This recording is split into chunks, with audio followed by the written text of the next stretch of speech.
Hello बच्चों, मैं अग्रवाल रुचि आप सभी का स्वागत करती हूँ। हम पढ़ेंगे कक्षा 10 का लेसन आंकड़ों का संकलन और प्रस्तुतिकरण। इस लेसन में हम जानेंगे कि आंकड़े क्या होते हैं, आंकड़ों का क्या महत्व है, आंकड़ों की क्या विशेषताएं होती हैं और आंकड़े किस तरह से कलेक्ट किए जाते हैं। तो शुरू करते हैं हमारा लेसन। हम जानते हैं कि सूचनाएं हमारे लिए बहुत महत्वपूर्ण होती हैं। सूचना ज्ञान का एक सबसे बड़ा स्रोत होती हैं। बिना सूचना के निर्णय लेना बहुत कठिन है। विज्ञान और प्रौद्योगिकी के विकास से सूचना के स्रोतों में तो और भी ज्यादा वृद्धि हुई है।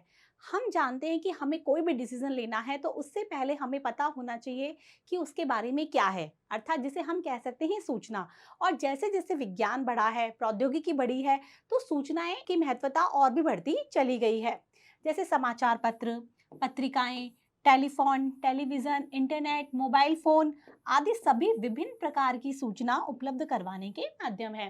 हम जानते हैं कि सूचना उपलब्ध करवाने के बहुत सारे साधन मौजूदा हैं, जैसे कि समाचार पत्र, पत्रिकाएं, टेलीफोन, जिनके द्वारा हम सूचनाएं कलेक्ट कर सकते हैं और ये सूचनाएं हमारे लिए बहुत महत्वपूर्ण होती हैं। सूचना है वो दो प्रकार की होती है, एक तो सूचना होती है गुणात्मक और दूसरी होती है संख्यात्मक। जैसा कि आपको नाम से समझ में आ रहा है कि गुणात्मक का मतलब जो कि जिससे हमें गुण समझ में आता है और संख्यात्मक जिससे कि हम माप सकते हैं। तो जो गुणात्मक होती है जैसे कि अच्छा, बुरा, कुरूप, सुंदर, उत्तरदायी, महान, शिक्षित आदि शब्द जिनका प्रयोग लोगों को का वर्णन करने के लिए किया जाता है, उन्हें गुणात्मक प्रकृति का कहा जा सकता है। जिससे हमें गुण का पता चलता है, जैसे कि अच्छा, बुरा, सुंदर, कुरूप, तो वो वाली जो सूचनाएं होती हैं वो कहलाती हैं गुणात्मक सूचनाएं। व्यय, बचत, समृद्धि की दर, ऊंचाई, वजन, प्राप्तांक, जनसंख्या, भोजन का उत्पादन आदि को परिमाणात्मक अर्थात संख्यात्मक रूप में व्यक्त किया जाता है। व्यय को यदि हम देखें, बचत देखें, समृद्धि देखें, ऊंचाई, वजन, प्राप्तांक, इन सबको हम संख्या के रूप में व्यक्त कर सकते हैं, अर्थात इनका एक परिमाण होता है। इसीलिए इन सूचनाओं को हम कहते हैं परिमाणात्मक सूचनाएं। अर्थशास्त्र के अध्ययन में विश्लेषण के लिए मुख्य रूप से संख्यात्मक सूचनाएं प्रयोग की जाती हैं। यदि हम अर्थशास्त्र का अध्ययन करते हैं और हमें आंकड़े, जो कि हम अभी आगे जानेंगे कि वो क्या होते हैं, उसके बारे में बात करनी है, तो हम गुणात्मक सूचनाओं की नहीं, संख्यात्मक सूचनाओं की बात करेंगे। अब आ गया है आंकड़ों का अर्थ और विशेषताएं कि आंकड़े क्या होती हैं, कि जिससे हमें संख्यात्मक रूप से माप पता चलता है, वही क्या होते हैं आंकड़े। जैसे कि यहाँ डेफिनेशन दी गई है कि आंकड़ों से अभिप्राय है तथ्यों को सामूहिक रूप से उपलब्ध करवाने वाली संख्यात्मक सूचना। मतलब जो संख्यात्मक सूचना हमें सामूहिक रूप से, यहाँ एक पर्टिकुलर एक सूचना नहीं आएगी बल्कि समूह के रूप में यदि हमें कोई सूचना उपलब्ध होती है तो उसे हम कहते हैं आंकड़े। ठीक है, इसे संख्यात्मक आंकड़े या सरल रूप से कहें तो सांख्यिकी भी कहा जाता है। मतलब हम सांख्यिकी की बात करें तो सांख्यिकी का मतलब ये होता है कि आंकड़ों का समूह, जो हमें समूह रूप से जो आंकड़े, समूह रूप से जो सूचनाएं मिलती हैं, वही आंकड़े कहलाते हैं, वही सांख्यिकी भी कहलाती है। आंकड़े इसको बहुवचन रूप में कहते हैं। जो आंकड़े हैं वो होता है बहुवचन पद और जो आंकड़ों का एक वचन पद होता है आंकड़ा। आंकड़ा मतलब सिंगुलर और आंकड़े मतलब होता है प्लूरल। ठीक है बच्चों, समझ में आ गया। आगे देखते हैं कि सांख्यिकी आंकड़ों की क्या विशेषताएं हैं। जिस आंकड़ों की हम बात कर रहे हैं जो कि समूह के रूप में होते हैं, उनकी क्या विशेषताएं होती हैं। पहली जो विशेषता होती है वो है सांख्यिकी तथ्यों का समूह है। जैसे कि हमने पहले ही बताया कि समूह रूप से सूचनाएं प्राप्त होती है। एक पर्टिकुलर सूचना यदि प्राप्त होती है तो हम उसे सांख्यिकी नहीं कहेंगे, उसे हम आंकड़े नहीं कहेंगे। यहाँ तथ्यों का क्या होता है, समूह होता है। जैसे एक अकेला तथ्य सांख्यिकी या आंकड़े नहीं माना जा सकता। उदाहरण के लिए 10वीं कक्षा के एक विद्यार्थी द्वारा गणित में प्राप्त अंक 95 है। यहाँ हम एक उदाहरण भी लेंगे कि यदि 10वीं क्लास का एक बच्चा है जिसने गणित में 95 अंक प्राप्त किए हैं, तो यहाँ पर हमने एक बच्चे की इंफॉर्मेशन प्राप्त की है, तो क्या हम इसे आंकड़े कहेंगे? नहीं, क्योंकि यहाँ हमें सूचना प्राप्त हो रही है। यहाँ पर हमें सूचनाओं का समूह नहीं प्राप्त हो रहा है। यह एक सूचना के रूप में है। किसके रूप में है? ये सूचना के रूप में है, जो केवल एक सरल तथ्य है, आंकड़े नहीं। यह एक सरल तथ्य है, हम इसे आंकड़े नहीं कहेंगे। आंकड़े मतलब हमें सूचनाओं का एक समूह प्राप्त हो। जैसे उदाहरण के लिए हम देख सकते हैं कि तथापि एक स्कूल की 10वीं कक्षा के सभी विद्यार्थियों द्वारा या तो खंडानुसार या कुल प्राप्तांकों को आंकड़े माना जा सकता है। यदि एक बच्चे के प्राप्तांक हमें मिलते हैं तो हम उसे आंकड़े नहीं कहेंगे। बच्चे जो कि 10वीं क्लास में सब पढ़ते हैं, उनके यदि प्राप्तांकों को यदि हम संगठित रूप से देखते हैं तो हम उसे क्या कहेंगे? आंकड़े। समझ में आ गए बच्चों? क्योंकि ये क्या है? तथ्यों का समूह है। 10वीं क्लास में मान लो 20 बच्चे हैं, तो 20 बच्चों के यदि हम प्राप्तांकों का समूह लेते हैं तो वो आंकड़े कहलाएंगे, न कि एक बच्चे की यदि हम लेते हैं तो वो जानकारी कहलाएगा। तथ्यों के समूह देकर आंकड़े अर्थपूर्ण हो जाते हैं, क्योंकि इससे विश्लेषण करने में का अवसर उपलब्ध हो जाता है। यदि हमें आंकड़े उपलब्ध हो जाते हैं तो हम क्या कर पाते हैं? उससे हम विश्लेषण कर पाते हैं। जैसे कि यदि हम उदाहरण के रूप में देखें तो ये 10वीं क्लास के बच्चे हैं और जैसे विद्यार्थी हैं ABCDEFGHI, और इन्होंने अंक प्राप्त किए हैं। ए ने 95, बी ने 90, सी ने 75। तो ये विभिन्न बच्चों के द्वारा प्राप्त किए गए प्राप्तांक है। तो हम इसके द्वारा हम ये देख सकते हैं कि बच्चों की परफॉर्मेंस क्या रही है गणित सब्जेक्ट में। तो इससे हम क्या कर सकते हैं? उनको उनमें जैसे इम्प्रूवमेंट की जरूरत है, जैसे कि एम के 20 मार्क्स हैं तो हम उसको और गणित को इम्प्रूव करवा सकते हैं। तो जो आंकड़े हमें प्राप्त होते हैं वो तथ्यों का समूह होते हैं, जिसके द्वारा हम आगे के डिसीजन ले सकते हैं। ये आंकड़ों की पहली विशेषता थी। उपयुक्त आंकड़ों से हमें क्या क्या जानकारी मिलती है? जो अभी हम सारणी देख रहे हैं उससे हमें क्या क्या जानकारी मिलती है? पहली जानकारी मिल रही है हमें इससे कि कितने विद्यार्थियों ने 90 से अधिक अंक प्राप्त किए। हमें यहाँ पर पूरा तथ्य मिला है, उनका पूरा समूह मिला है, तो उससे हम ये जानकारी प्राप्त कर सकते हैं कि इस सारणी में कितने बच्चे हैं जिन्होंने 90% से ज़्यादा नंबर प्राप्त किए हैं, कितने विद्यार्थी हैं जो कि असफल रहे हैं, जो कि फेल हो गए हैं, और कितने विद्यार्थी हैं जिन्होंने 50 से कम अंक प्राप्त किए हैं। तो ये सारी इंफॉर्मेशन हमें कहाँ से मिली? इस सारणी से, जो कि हमें तथ्यों का एक समूह बताती है। ठीक है बच्चों, समझ में आ गया? इसके बाद है, इस प्रकार से तथ्यों के समूह के रूप में आंकड़े किसी अकेली सूचना की अपेक्षा अधिक अर्थपूर्ण होते हैं। एक अकेली सूचना को यदि हम लें तो उससे ज्यादा अधिक मीनफुल होते हैं जो आंकड़ों का समूह है, जैसे कि अभी हमने सारणी की बात की वो। ठीक है बच्चों, ये इसकी क्या थी? पहली विशेषता। अब हम आते हैं आंकड़ों की दूसरी विशेषता पर, वो है संख्या में व्यक्त। जैसे हमने पहले बताया कि जो संख्याओं के रूप में जानकारी होती है वही आंकड़े होते हैं, तो आंकड़ों को हम किस में व्यक्त कर सकते हैं? संख्याओं में। जो गुण हैं उनको हम संख्याओं में व्यक्त नहीं कर सकते, इसलिए वो आंकड़े नहीं कहलाते हैं। सांख्यिकी या आंकड़े हमेशा प्रकृति से संख्यात्मक होते हैं। गुणात्मक सूचना जैसे अच्छा, बुरा, औसत, सुंदर, कुरूप गुणों के कुछ उदाहरण हैं, उनके आकार को संख्यात्मक रूप में नहीं दिया जा सकता है। जो आंकड़े हैं जिनको हम संख्या के रूप में व्यक्त नहीं कर सकते तो वो आंकड़े नहीं होंगे, अतः इन्हें सांख्यिकी या आंकड़े नहीं कहा जा सकता। समझ में आ गया? संख्याओं के रूप में जो व्यक्त होंगे वही आंकड़े कहलाएंगे। जब तथ्यों को गिनकर, गणना करके या अनुमान लगाकर संख्या के रूप में रखा जाता है तो ये आंकड़े कहला सकते हैं। इसकी डेफिनेशन है कि जब हम गिन सकते हैं, माप सकते हैं, तो वही क्या कहलाएंगे? आंकड़े कहलाएंगे। जिन्हें मापा नहीं जा सकता वो आंकड़े नहीं होते हैं। ठीक है बच्चों, इसके बाद इसका एक उदाहरण हम यहाँ देख लेते हैं। जैसे कि कॉलेज है, सरकारी कॉलेज है, सावित्री कॉलेज है, जेपी कॉलेज है और एनडी कॉलेज है। यहाँ विद्यार्थियों की संख्या है। विद्यार्थियों की संख्या को हम क्या कर सकते हैं? माप सकते हैं। जैसे दे रखा है सरकारी कॉलेज में 409 बच्चे हैं, सावित्री कॉलेज में 308 है, जेपी कॉलेज में 401 हैं, एनडी कॉलेज में 510 है। तो इनको हम संख्याओं के रूप में व्यक्त कर सकते हैं। तो ये सब क्या कहलाएंगे? आंकड़े कहलाएंगे। ठीक है, इसके बाद आती है इसकी तीसरी विशेषता कि आंकड़े अनेक कारणों से प्रभावित होते हैं। आंकड़ों को हम क्या कर सकते हैं? प्रभावित भी कर सकते हैं। आंकड़े किसी एक कारण से प्रभावित नहीं होते हैं, बल्कि बहुत से कारकों द्वारा प्रभावित होते हैं। जैसे यहाँ उदाहरण दे रखा है कि वस्तुओं की जो कीमतें हैं उसमें वृद्धि हो रही है।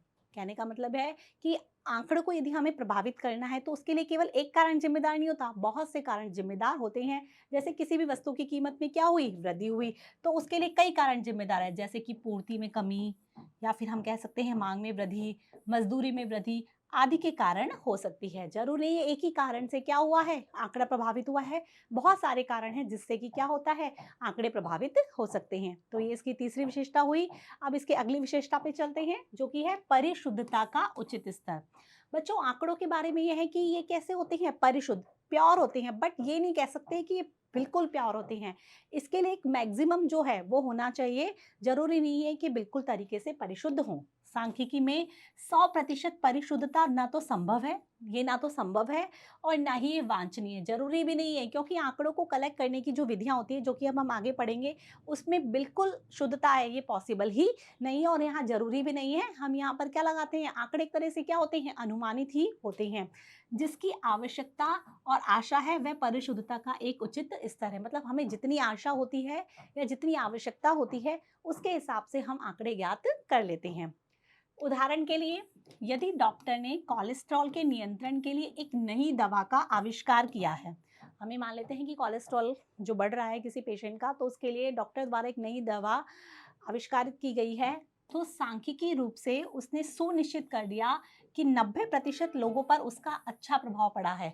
मतलब यदि हम देखें तो कोई दवा है, उस पे 100 के 100% यदि लोग उससे सही हो जाते हैं, रिकवर हो जाते हैं, तब तो वो दवा परफेक्ट हो गई। लेकिन यहाँ पर हम कह रहे हैं कि 90% लोगों पर उसका प्रभाव पड़ा है, मतलब परिशुद्धता का एक स्तर कैसा है, उचित। तो हम ये नहीं कह सकते कि दवा अच्छी नहीं है, क्योंकि 90% लोगों को तो उसने क्योर किया ही है ना।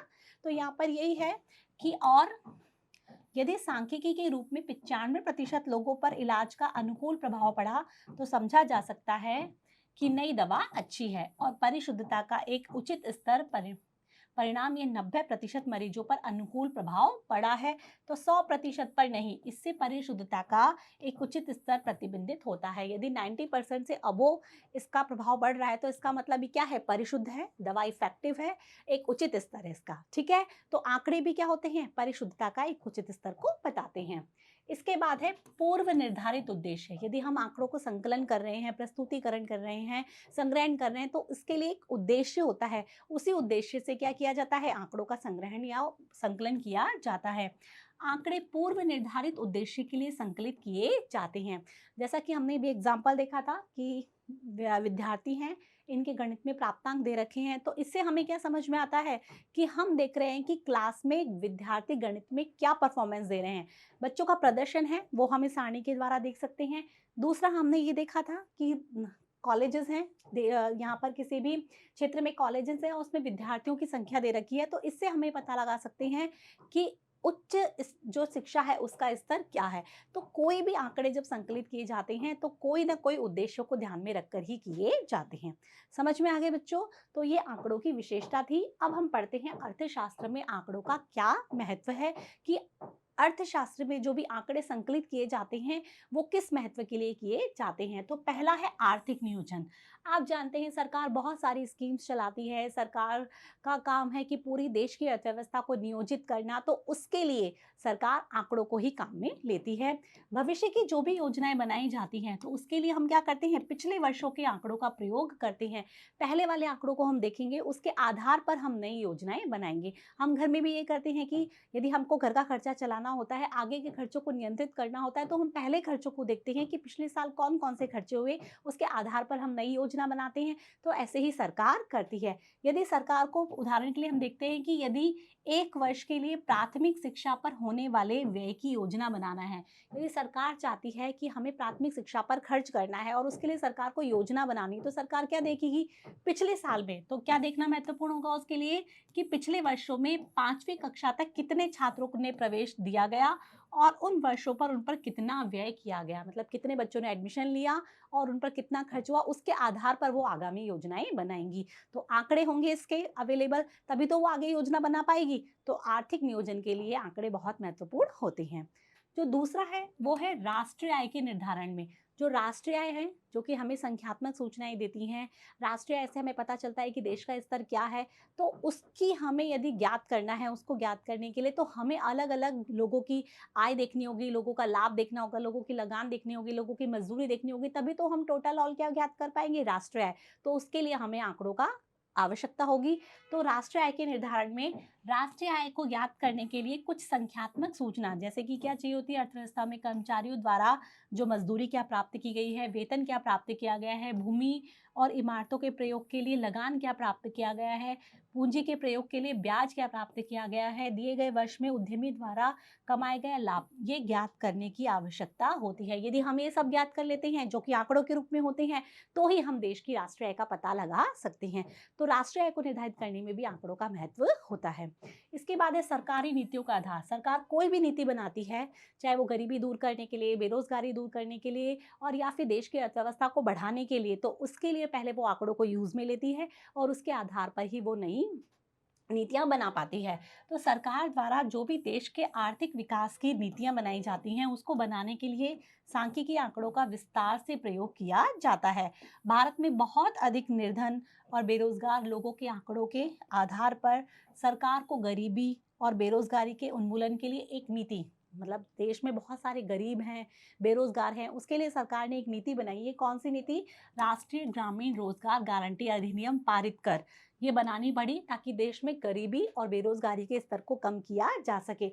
तो वो किस लिए बनाई? आंकड़े मिले कि देश में इतनी गरीबी है, इतनी बेरोजगारी है, तभी तो ये नीति बनाई गई। तो इसीलिए आर्थिक योजना के निर्माण के लिए, नीतियां बनाने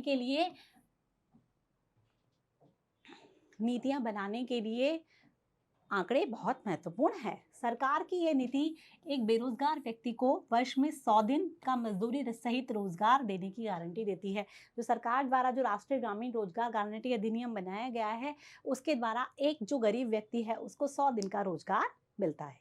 ठीक है बच्चों, समझ में आ गया। इसके बाद हम चलते हैं आंकड़ों के प्रकार। हमने आंकड़े क्या होते हैं ये जान लिया, जो आंकड़े हैं उनकी क्या विशेषताएं होती हैं ये पढ़ लिया।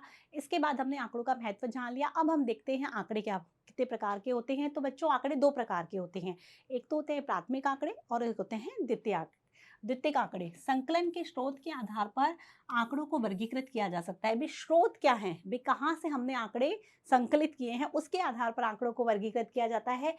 तो पहला है प्राथमिक आंकड़े और दूसरा है द्वितीयक आंकड़े। ठीक है बच्चों, तो सबसे पहले हम चलते हैं प्राथमिक आंकड़े। प्राथमिक आंकड़े क्या होते हैं? जो पहली बार मौलिक रूप से कलेक्ट किए जाते हैं, मतलब हम पर्टिकुलरली उसको फर्स्ट बार कलेक्ट कर रहे होते हैं, पहली बार हम कलेक्ट कर रहे होते हैं, तो वो कहलाते हैं प्राथमिक आंकड़े।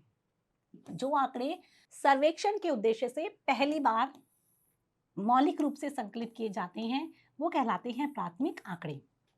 ठीक है, उदाहरण के लिए एक अनुसंधानकर्ता द्वारा एक गांव में चाय या कॉफी पीने की आदत वाले व्यक्तियों के बारे में संकलित आंकड़े। एक अनुसंधान करता है, वो जानना चाहता है कि गांव में कितने लोग चाय या कॉफी पीते हैं, तो वो उसकी क्या करता है, संकलन करता है गांव में जाकर। तो वो कहलाएंगे कौन से आंकड़े? प्राथमिक आंकड़े। प्राथमिक आंकड़ों को भी संकलन करने की क्या होती हैं विधियां?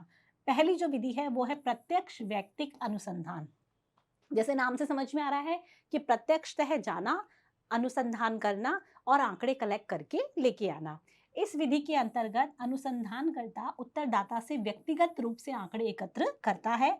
व्यक्ति जो सूचना का संकलन करता है अनुसंधानकर्ता कहलाता है। जो जाता है, मतलब जो कि सूचनाएं संकलित करता है, उसे हम अनुसंधानकर्ता कहते हैं।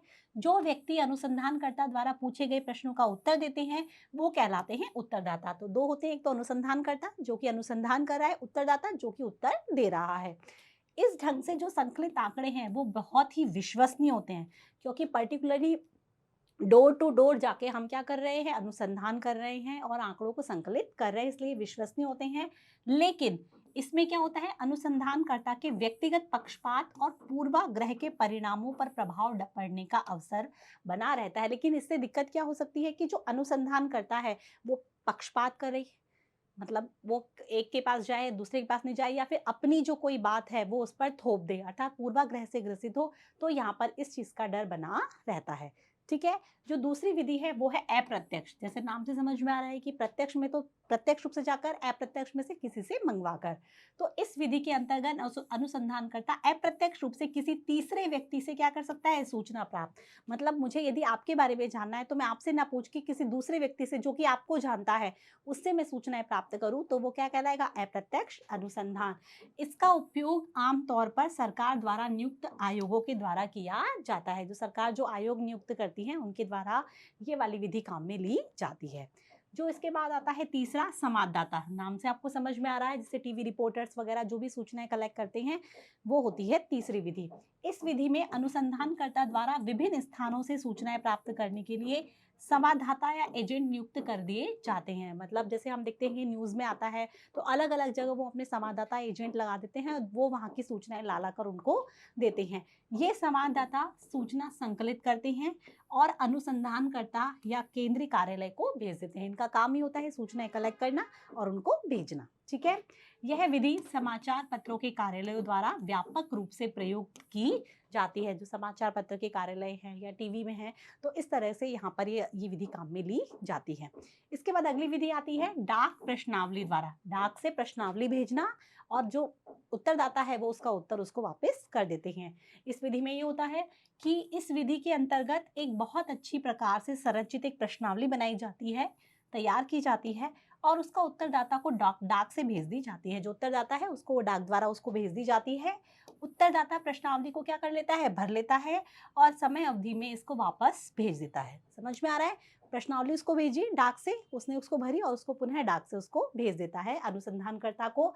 परंतु इसमें क्या होता है, इस विधि का प्रयोग तभी हो सकता है जब उत्तरदाता क्या हो, साक्षर, वो पढ़ा लिखा होगा, तभी तो वो क्या करेगा, प्रश्नावली को भर पाएगा, वरना वो नहीं भर पाएगा।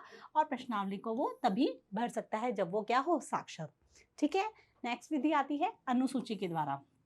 प्रश्नावली समझ में आ गई, जो कि डाक द्वारा भेजी जाती है।